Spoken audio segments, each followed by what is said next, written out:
भुदरगड तालुक्यातील शेतकऱ्यांना यंदाच्या खरीप हंगामात मोठा फटका बसणार आहे। सततच्या पावसामुळे आणि ढगाळ वातावरणामुळे ऊस पिकावर तांबेरा रोगाचा प्रादुर्भाव वाढलाय। त्यामुळे ऊसाची वाढ खुंटली असून उत्पादनात घट होणार आहे। भुदरगड तालुक्यात 8720 हेक्टर जमिनीवर ऊस पीक आहे।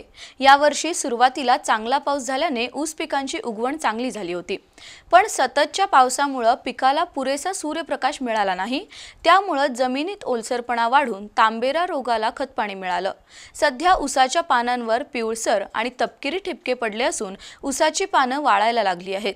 ऊसाची उंची अपेक्षित प्रमाणात वाढली नाही। साधारणपणे 12 ते 14 महिने झालेल्या ऊसांची उंची 10 ते 12 फुटांपर्यंत वाढणं अपेक्षित होतं, पण अनेक ठिकाणच्या शेतात केवळ 4 ते 5 फूट उंचीचे ऊस दिसत आहेत। त्यामुळे ऊसाचं वजन आणि उत्पादन कमी होणार आहे। थंड हवामान आणि सूर्यप्रकाशाच्या अभावामुळे ऊसावर तांबेरा रोगाचा प्रादुर्भाव झालाय।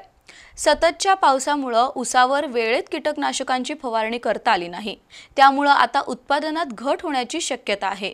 उत्पादन खर्च वाढलेला असताना आता उत्पन्नही घटणार आहे। परिणामी शेतकऱ्यांचं आर्थिक गणित कोलमडण्याची चिन्हे आहेत। सततचा पाऊस, तांबेरा रोग या नियंत्रणासाठी कॉपर ऑक्सीक्लोराइडची फवारणी करावी, असं आवाहन कृषी अधिकारी व्ही.डी. चव्हाण यांनी केलंय।